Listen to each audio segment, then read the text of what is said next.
I'm Daniel Zengel with PRP Labs, here with Don Lipscomb, and we're going to be talking about how PRP and stem cells work together. So first of all, right off the bat, it's important to acknowledge that platelet-rich plasma therapy is not a form of stem cell therapy. And the reason I'm specifying this is because you will see clinics out there in the United States that are sort of conflating the two things, offering PRP therapy, claiming it's a form of stem cell therapy or it's kind of like stem cell therapy. And the fact is it's actually just a totally different therapy. Platelet-rich plasma is isolating the platelets from your body and putting them into, and most forms of stem cell therapy are going to be isolating your stem cells and putting those back in your body. So Don, can you help explain a bit more about the difference between stem cells and PRP and how they work together? Sure. So basically, the growth factors in platelet-rich plasma, which are secreted by the platelets, so those can work to stimulate migration, proliferation, and differentiation of stem cells. Okay. And they can also be used in therapies with stem cells. Right. And usually this occurs where it's you're going to basically culture someone's stem cells or try to just extract a lot of them from someone and then maybe use some sort of synthetic material and apply the PRP in order to make an appropriate treatment, say for like a large piece of bone, for instance. Right. And you bring up an interesting point. Culturing stem cells is where a lot of the research is pointing. These studies where they use cultured stem cells seem to be safe, effective, and it's the difference between being able to use only the amount of stem cells you could get from a single bone marrow aspiration versus being able to take that small amount of stem cells and expand it to a massive amount. The problem is the FDA is not a huge fan of culture expanded stem cells, so there are no clinics in America where you could legally do this right now. There are definitely some outside of the country, but you'd want to make sure you're working with the right people. Exactly, and also one of the problems too is that we don't know the exact mechanism by which each growth factor in PRP actually will work independently with the stem cells. Right. Now we do know some things, and so know? I figured I'd break it down sort of by the major growth factors that are found in PRP and how those either work in harmony with other growth factors and also what sort of stem cells it would be targeting. Okay. Because there are different kinds of stem cells. All right. And we'll kind of go over that too. Sure. Break it down for us. So the first growth factor, basic fibroblast growth factor. So it supports osteogenesis and angiogenesis. Basically, this is bone growth and blood vessel formation. Okay. And this includes, it also induces the deposition of new calcium. And so this allows for more bone growth, basically. So in vitro, and it's been shown in vivo, that this basic fibroblast growth factor will actually support expansion of bone marrow hematopoietic stem cells. So these are stem cells that are going to be producing blood cells. Got it. So it'll produce white blood cells, red blood cells, and actually megakaryocytes, which produce more platelets. Got it. So these ones are strictly blood related. Got it. And research shows that actually that the level of this basic fibroblast growth factor found circulating in the blood will actually be a predictive marker of how successful a fracture will heal. Wow. Okay. Yeah. So there's a lot of ties to this one in terms of bone growth and also just it can actually be used as a biomarker. Basically. Okay, right. Yeah. Systemically, it's an indication of how good you are at healing bones. Exactly. And also we know from research that a local injection of PRP that contains this growth factor can expedite a fracture healing or something like that. Exactly. So one of the other growth factors found in PRP is insulin-like growth factor. So what this will do is it stimulates migration and proliferation of fibroblasts along with other local cells that serve to cross-link muscle and bone. Okay. And this has led researchers to believe actually that the interaction of IGF-1, which is the insulin-like growth factor, and then basic fibroblast growth factor, like we said before, and then one that I'll talk about next, transforming growth factor beta, play a role in chondrogenic regeneration. Okay. So this is the chondrocyte, this is the cartilage Right. cell. It allows them to proliferate, and it also will recruit mesenchymal stem cells and allow those to differentiate. And mesenchymal stem cells are pretty much like the catch-all. Right, So they right. can turn into just about any cell, Right. except for the blood cells. Red blood cells. Yeah. Right. Mhm. Yeah. And so you're saying that these 3 growth factors you just mentioned, the hypothesis is that they're working together. Exactly, in concert in order to regenerate, for instance, a tendon, which so you have bone, you have muscle, you Right. have Tendons, ligaments. yes, and exactly. cartilage. So I mean, it's a very complex interaction. Right. So it's hypothesized that these 3 working in concert will allow you to fully repair that area. Sure. So actually, the most abundant growth factor in PRP is thought to be the transforming growth factor beta. And so this promotes tendon healing as well.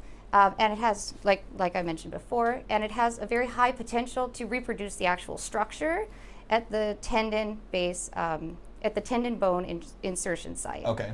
Yeah. So, but this research has been a little controversial because one study showed very, very high levels of TGF-beta-1 can lead to pathogenic bone formation and overproduction of collagen. So basically, it will cause it to kind of overgrow a little bit. Okay. So it will be a non-ideal formation. However, another study showed that regulating PRP production of this using a synthetic material, sort of like a biosynthetic, could be used in conjunction with adipose stem cells that are actually found in fat, Right. that are a little bit easier to get a higher quantity of through isolation from fat. To stimulate, so you could use the PRP to stimulate differentiation of these that are on this synthetic biomaterial. Right. And the authors were able to successfully deposit it, and the bone healed, fully formed. Amazing. Yeah. Yeah, so that's a very promising application of using stem cells with PRP. And again, just like I mentioned earlier about how you can't really culture stem cells in the U.S., there's similar problems with the fat stem cells that's worth mentioning. So adipose-derived stem cells are used in a lot of the research. It's in the clinical science, it is a little less common than the bone marrow-derived stem cells. However, it's very promising. The one issue is that the best way to process the fat stem cells is through a process called stromal vascular fractionation, SVF, which again is illegal. So the research that's coming out is definitely ahead of what the FDA is considering as safe. Yeah. And so, this study that you're mentioning is just another example of quality research that can't quite be applied yet. Yes. But it does indicate at least that the PRP and the stem cells can work together. Yeah, work together in concert to mend something that otherwise would probably require something like a titanium plate. Right. Like, for instance, I actually have one in my shoulder. Oh, so yeah, okay. if only that would Yeah, if only that they would be coulda around. Yeah. Use some PRP, yeah. Another growth factor that is commonly brought up, and this actually encompasses, it's a family of signaling proteins. These are called vascular endothelial growth factors. So they all have slightly different isoforms. Okay. And these stimulate angiogenesis and vasculogenesis. So just for clarification, vasculogenesis is the differentiation of angioblast into endothelial cells that can form sort of like a de novo new network. Okay. Basically a new network of capillaries and vessels. Sure. And so this is going to be where no capillaries exist versus angiogenesis is basically building off pre-existing structures. Okay. And so both of these can be very important in wound healing. Right. Yeah. Absolutely. And this has been, PRP has actually been successfully used with a scaffold and mesenchymal stem cells to determine that VEGF actually does contribute to the migration of endothelial cells, and this leads to angiogenesis and vasculogenesis and osteogenesis. So you need the blood network in order to supply the nutrients necessary. Yeah, and also in order to get the cells to migrate there. Right. And when you say cells to migrate to there, you mean like Recruitment, then there's recruitment of more mesenchymal stem Okay. cells. Yeah, so the more actual growth factors you get out there, and it's called a cell signaling cascade. So Right. basically, one person shouts to a crowd of 5, Right. right? And then that crowd of 5 could become multiplied to 25. Right, right. It's sort of that same sort of, I guess, exponential effect. Absolutely, yeah. And so I think what you've sort of touched on is this is how PRP gets confused with stem cells. Yeah. And I think to some degree there's some honesty to it, and then there's some disinformation that's out there. But really what it comes down to is these growth factors, PRP does not have mesenchymal stem cells, or No. maybe a couple slipped in there, but it's not like a stem cell therapy, okay? No, and also it's mostly interacting with the local environment. Right, too, and attracting stem cells to the area. So that's why I think some people can say it's like a stem cell therapy. But I think that's very misleading. I think so also. Yeah. Any other growth factors? One more. Okay. So this is the platelet-derived growth factor. Okay. More specifically, BB. So this one is thought to improve healing during bone repair. So Okay. BB actually stands for, I don't remember what it is, but it's related to bone. Okay. Yeah. And so one experiment actually took bovine collagen 1.